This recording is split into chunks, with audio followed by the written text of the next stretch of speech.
Meanwhile, some of the Theban exiles who had been expelled from the city made a covert return to Thebes at night, invited back by a group in the city with revolutionary intent.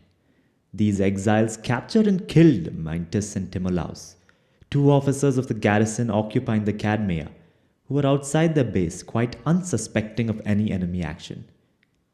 They then came before the assembly and incited the Thebans to revolt from Alexander, making play with the fine old slogans of freedom and independence, and urging that now at last was the time to be rid of the heavy hand of Macedonian rule. What told more with the general people was their assertion that Alexander had died in Illyria. There was indeed a strong and widespread rumor to this effect, since he had been away long and no word had come from him, so that, as tends to happen at such times, in ignorance of the fact, people assume what they wanted to believe. When Alexander heard of the situation at Thebes, he realized that he could not possibly ignore it. He had long been suspicious of Athens and regarded this Theban insurgency as a serious affair, with the possibility that the revolutionary movement started at Thebes might be joined by the Spartans, whose disaffection was long standing, by some others in the Peloponnese, and by the Aetolians, no firm friends. So he led his army down through Eodia and Elymeotis, and passed the heights of Stymphea and Paravea, and on the seventh day reached Pellina in Thessaly. Starting afresh from there, he was in Boeotia 6 days later. So the Thebans had no idea that he had passed through Thermopylae until he was there with his entire army at Onchestus. Even when the instigators of the rebellion claimed that the force which had arrived was an army sent from Macedonia by Antipater, and they maintained their insistence that Alexander himself was dead. They had no patience with anyone who reported that Alexander was at the head of his troops in person. It was, they said, another Alexander who had come, the son of Aeropus. On the next day, Alexander left Onchestus and marched to Thebes, halting by the precinct of Iolaus. Here he made camp to give the Thebans a period of grace, should they wish to reconsider their disastrous decision and send out envoys to talk with him. So far from offering any prelude to an agreement, the Thebans had their cavalry and a good number of light troops sally out from the city towards the camp, and in shots fired at the outposts, they actually killed a few Macedonians. Alexander sent out some of his light troops and archers to repulse this assault, which they did easily enough, even though the Thebans were now coming on close to the main camp. On the next day, Alexander moved his whole force around to the gates, which led to Eleutherae and Attica, but still refrained from a direct attack on the walls. He simply pitched camp not far from the Cadmea to provide close support for its Macedonian garrison. The Thebans had built a double line of palisades to isolate the Cadmea, so that outside help could not reach the men blockaded there, and they could not break out and disrupt Theban operations against the external enemy. Alexander still waited, camped where he was close to the Cadmea. He still hoped for reconciliation with the Thebans, rather than the risk of action against them. At this stage, the Thebans, who had the community's best interests at heart, were anxious to go out to Alexander and obtain for the whole people of Thebes his pardon for the revolt. But the exiles, those who had brought them in, had no reason to expect generous treatment from Alexander, especially as some of them were Boeotarchs, and did everything in their power to press the people into war. Even so, Alexander still did not attack the city. However, Ptolemy the son of Lagus says that Perdiccas, who as officer in command of the camp guard, had his own brigade in a forward position not far from the enemy palisade, did not wait for Alexander to give the signal for battle, but started operations on his own initiative. He attacked the palisade, tore it apart, and charged in on the Theban advance guard. After him, Amyntas, the son of Andromenes, as a fellow officer in the same posting, led his own brigade into action when he saw that Perdiccas had broken inside the palisade. Seeing this, Alexander brought up the rest of his army to prevent the danger of these troops being caught isolated at the mercy of the Thebans. He ordered the archers and the Agrianians to spread out at the double inside the palisade, but still kept the royal guard and the rest of the foot guards outside. Perdiccas was now forcing his way through the second palisade, but he was wounded in the attempt and fell on the spot. He was carried back to the camp in poor condition and only just survived the wound. But the troops he had led in the breakthrough, joined now by the archers from Alexander, corralled the Thebans into the sunken path leading down past the temple of Heracles. The Thebans retreated as far as the temple with the Macedonians in pursuit. But there they turned on their pursuers with a shout, and it was now the Macedonians who were in flight. About 70 of the archers were killed, together with the commander, Eurybotas the Cretan. The rest ran for protection towards the Macedonian royal guard and the king's foot guards.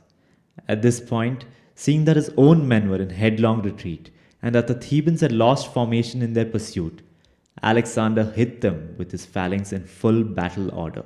The Thebans were driven back inside the gates, and their rout became such a panic that as they crowded into the city through the gates, they failed to shut them in time, and the Macedonians closest behind them poured inside the wall after them. The need to man so many outposts had left the walls undefended. Some of Alexander's troops made their way round and up into the Cadmea, then, joined by the Cadmea garrison, proceeded along the Amphium to enter the lower city. Others climbed over the stretch of wall already held by the party which had followed the route inside, and made for the marketplace at the run. For a short while, the Thebans offered organized resistance by the Amphium, but as the Macedonians pressed in on them from all sides, with Alexander showing himself here, there, and everywhere, the Theban cavalry rode out through the city and scattered into the plain, leaving the infantry to save themselves as best as they could. There followed a furious slaughter. It was not so much the Macedonians as the Phocians, Plataeans, and other Boeotians who began the indiscriminate killing of the now defenseless Thebans. They broke into houses and killed the occupants. They killed any who attempted to fight back. They killed even the suppliants at the altars.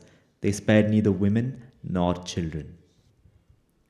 For the size of the captured city, the sudden violence of the action, and not least the surprise of it for both victims and perpetrators, this Greek catastrophe shocked the rest of Greece as much as it did the actual participants.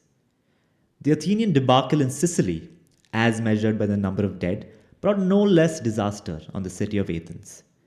But their army was destroyed far from home. It consisted largely of allied rather than citizen troops, and the city still survived, to hold out for some considerable time thereafter in war against the Spartans, their allies, and the great king. For those reasons, the effects of this disaster were not of the same order. Even for those afflicted, there was a less immediate sense of loss, and for the Greeks at large, no comparable horror at what had befallen them. Again, the Athenian defeat at Aegis Potami involved only the fleet, and the humiliation of the city was limited to the demolition of the long walls, the surrender of most of their ships, and the loss of empire. Otherwise, Athens retained its established political system and did not take long to recover its former strength, rebuilding the long walls, regaining supremacy at sea, and ultimately rescuing from extreme danger those very Spartans who had been fearsome enemies at the time and had come close to annihilating the city. The Spartan defeats in turn at Leuctra and Mantinea shocked Sparta more by the unexpectedness of the reversal than for the number killed. And likewise, the Boeotian and Arcadian attack on Sparta under Epaminondas caused panic among the Spartans and their supporting allies at the time, more as an unexpected sight than by the actual scale of the threat.